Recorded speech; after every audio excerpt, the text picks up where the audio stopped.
Hello, I'm Carole Sawo. I want to talk to you today about coercive control. This is a particularly nasty little dynamic, and the only good thing about it is a pattern of behaviour, and so we can observe somebody's behaviour, both the controller and the person that's being controlled, and we can look at the signs and symptoms and recognise it. It's recently come into law that somebody can be coercively controlled, and it's right to say that nobody goes into any relationship wanting to be abused or thinking they're going to be abused. Unfortunately, what we do is we don't look at all the warning signs that are there, and they are there. I'll say a bit more about that in a little while. But we go into a relationship with our love goggles on. Maybe we've been on our own for a while, and everybody's on their best behaviour, and so there's lots of smiling, there's presence, and there's obliging behaviour. Coercive control is sometimes described as an invisible abuse, because in domestic violence we might be able to see bruises and broken bones, although violent behaviour, abusers make sure that they hit their victims beneath the lines that can be seen by others, so around the ribs and the back. But in coercive control, it's a psychological and an emotional harm. It's a continual drip feeding of and monitoring behaviour of everything that the other person does. And so coercive control requires there to be two people. I've called the person on the left on the board here the controller, and the other person, it's not a great title, but I've called them a puppet, because in fact that is exactly what's happening. There's the controller pulling the other person's puppet strings. Now, sometimes people who've had a really troubled childhood can become very aggressive and violent in adulthood. And it's interesting how they also seem to magnetise in or orientate towards people who are quite humble and perhaps not got great self-esteems and things like that. So I'm just going to tell you now, because I also teach forensic, that people are decoding body language all the time, and the way you walk in a room is giving a lot of information away.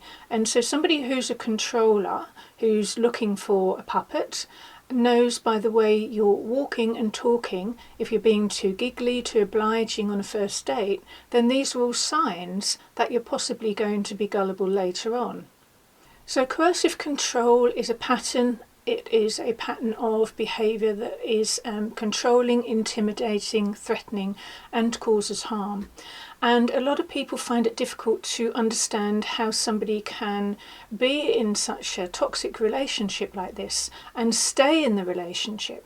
But I want to show you what the controller's up to, so that you can recognise the signs and avoid, if you're in a relationship, a new relationship, avoid going further into that relationship, or certainly calling the controller's attention to their behaviour. First of all, what the controller will do is isolate the person. So isolation, sometimes they actually will move house, so they'll move them and their partner to a completely different part of the country or a different country, and they might move them to somewhere where there's not many neighbours about. So that's the first behaviour of a controller. They like to isolate their victims, their puppets. Also, by isolation, I also mean that they attack the attachment relationships that the puppet has already had. And by that I mean we automatically attach to friends and family, and what the controller does is deliberately hones in on the relationships that threaten their control the most, and by derogatory comments, by pointing out all the things their friends haven't done, like phoning them or inviting them out, or family members, your family has never been nice to you, this kind of thing. This is all subtle, invisible, but abusive behaviour.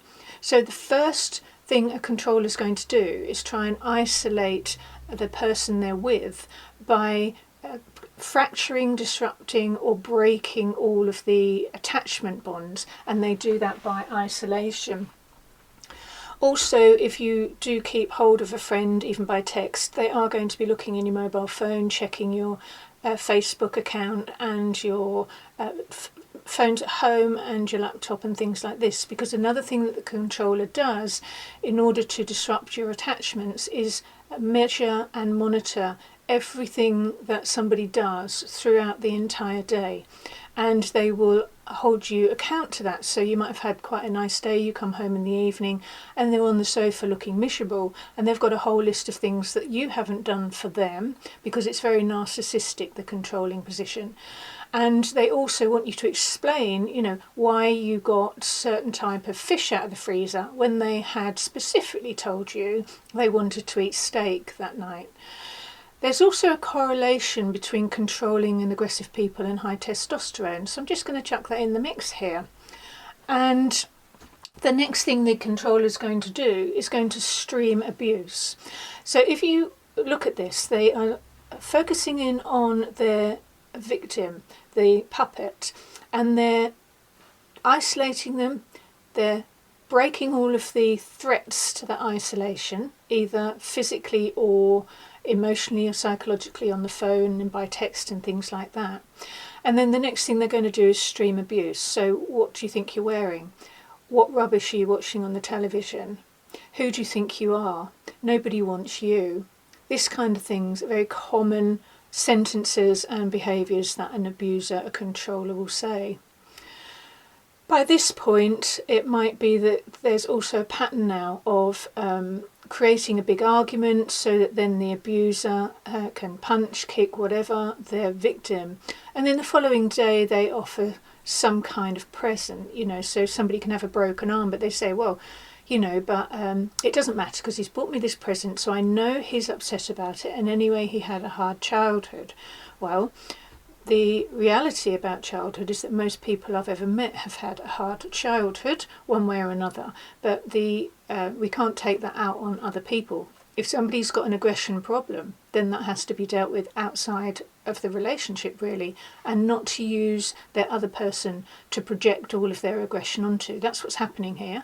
It's boiling up, it's becoming unmanageable for them, and then they look for somebody in their environment, and they haven't got to look very far if they're married or if they're in a partnership, and they can take out all their anger and their resentment that was really towards somebody else, but they take it out on their victim, or as I've called it here, the puppet.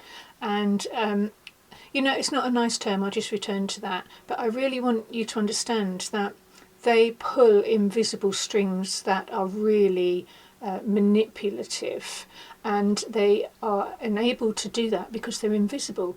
You try explaining this invisible warfare to people who don't understand psychology, or to people that haven't been in these kind of relationships, and they can't get their head around it, so they think you're making it up.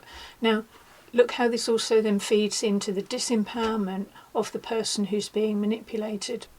The next thing that the controller will do will use self-appraising behaviour, so they'll say things to their victims like, well, you're not going to get anybody else, so don't think you're going to leave because nobody wants you, you might as well stay here.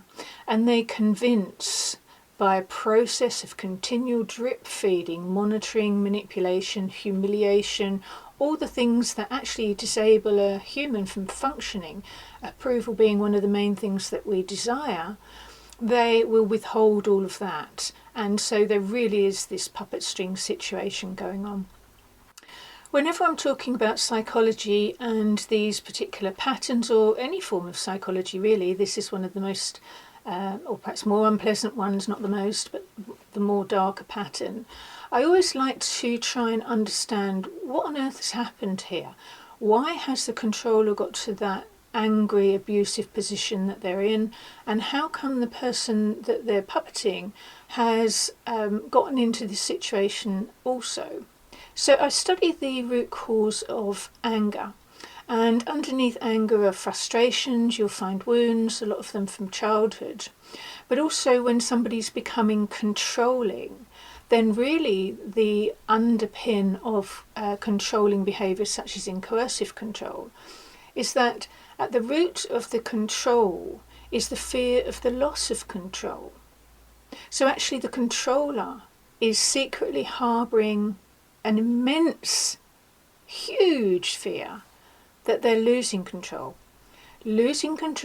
of the other person, losing control of their life, but here's the thing you possibly only hear me say, losing control of themselves, because they know they're losing control.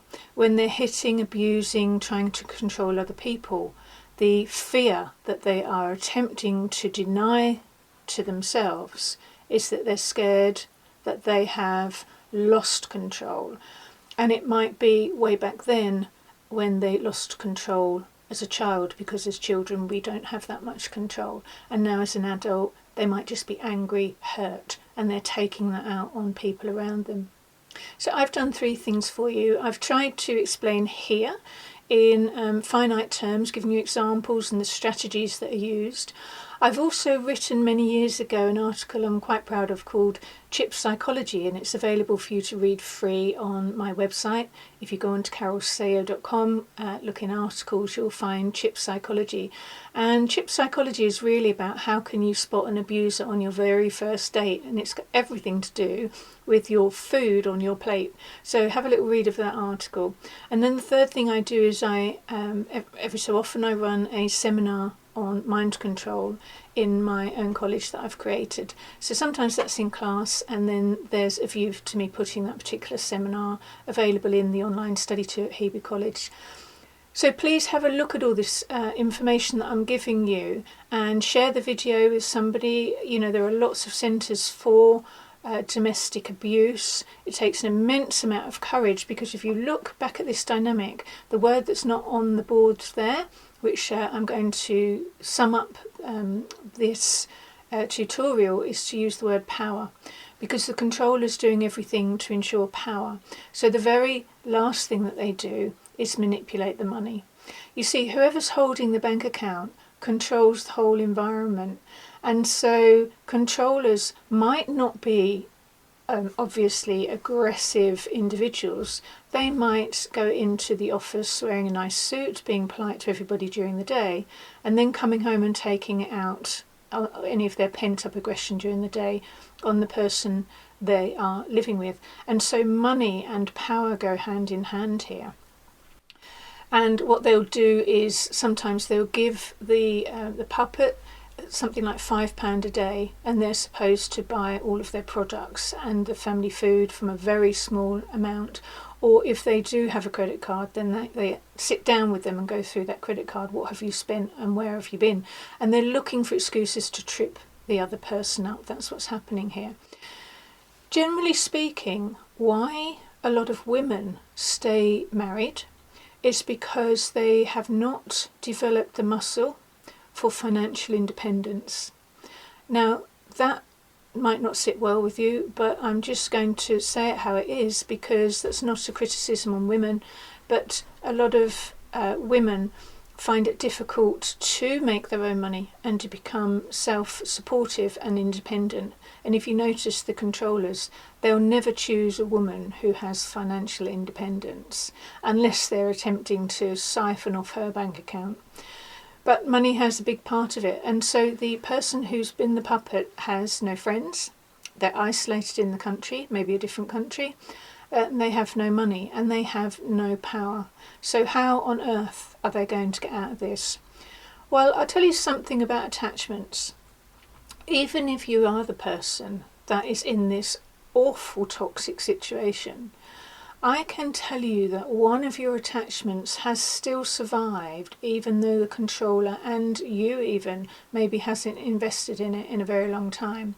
Sometimes it's people in our family, they kind of hold a candle burning for us, and they'll say, well, look, if you ever want to end that relationship, I'm here for you. And if somebody's ever said that to you, you might not have wanted to hear it, or certainly act on it, but there might come a time when you realise that they weren't trying to damage your relationship. They already knew you were in a damaging relationship, and they're offering you a way out. So it might be that you want to pick up the phone and give somebody a call. Whatever you do, take care of yourselves. See you next time. Bye for now.